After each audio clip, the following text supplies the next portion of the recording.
జై కొట్టు తెలంగాణ, జై జైల తెలంగాణ. సుశిరా, మన తెలంగాణ ఉద్యమం ఎంత గొప్పదో. మన రాష్ట్రం మనకు తీసుకొచ్చుడే కాదు, ఖండాలు దాటి వేరే దేశాలలో కూడా బలం ఇస్తుందట. మన తెలంగాణ ఉద్యమాన్ని చూసి ఇంకో దేశంలో కూడా ఉద్యమం శురువైందట. ఇక్కడ మనం ఎట్లా చేసినామో వాళ్ళు కూడా సేమ్ అట్లనే చేస్తురట. పాటలు వాడుడు, రోడ్ల మీద వండుక తినుడు తప్ప మిగిలిందంతా సేమ్ టు సేమ్ చేస్తున్నారట.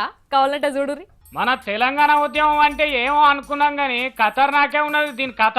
మనం ప్రత్యేక రాష్ట్రం కోసం ఎన్ని తిప్పలు పడ్డాం.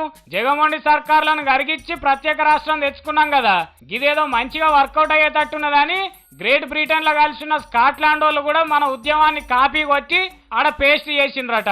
కథం వాళ్ళు ప్రత్యేక దేశం ఉద్యమం షురువు చేసిండ్రు. అది కూడా మనం ఎట్లా కొట్లాడినామో వాళ్ళు కూడా గట్లనే సకల జనుల సమ్మె చేసినట్టే స్కాట్లాండ్ జనం రోడ్ల మీదకి వచ్చిండ్రు. మనం సీమాంధ్ర మీడియాని ఎట్లా లొల్లిపెట్టినామో బీబీసీ వరల్డ్ ఛానల్ ఆఫీస్ ముంగట కూడా స్కాట్లాండ్ వాళ్ళు అట్లనే ధర్నాలు చేస్తున్నారట. మా ఉద్యమాన్ని చూపిస్తలేరు, మీరు కుట్ర చేస్తున్నారని. మనం 60 ఏండ్లు కొట్లాడితే తెలంగాణ వచ్చింది కదా. స్కాట్లాండ్ వాళ్ళు 300 ఏండ్ల సంధి పోరాటం చేస్తున్నారట, మాది మాకు కావాలి అని. అయినా ఇంగ్లీష్ వాళ్ళ వాళ్ళ దేశం వాళ్ళకి ఇయ్యలేదట. ఇంత చేస్తున్నా మనది మనకు వస్తలేదు.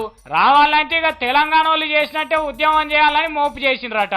ఇక లడాయి కూడా ఆఖరిదాలకు వచ్చిందట. ఇవాళ రేపో స్కాట్లాండ్ దేశంలో పబ్లిక్ ఏమంటున్నారు, ఇడిపోతారా కలిసి ఉంటారా అనేది తెలుసుకుంటారట. ఇడిపోతామంటే వాళ్ళకి ఇచ్చేస్తారట. కానీ చూడుండ్రి, మనం చేసిన ఉద్యమం ఖండాలు దాటిపోయి లడాయిలు చేసే వాళ్ళకు లగులెక్క అయింది. కానీ స్కాట్లాండ్ వాళ్ళకు లేనిదొక్కటే, ఈడ మన తెలంగాణకు కేసీఆర్ సార్ ఉన్నాడు, వాళ్ళకు లేడు గంతే. దేశ చరిత్రలో పోరాట శక్తి గల పేరున్న మా తల్లి వీర తెలంగాణ.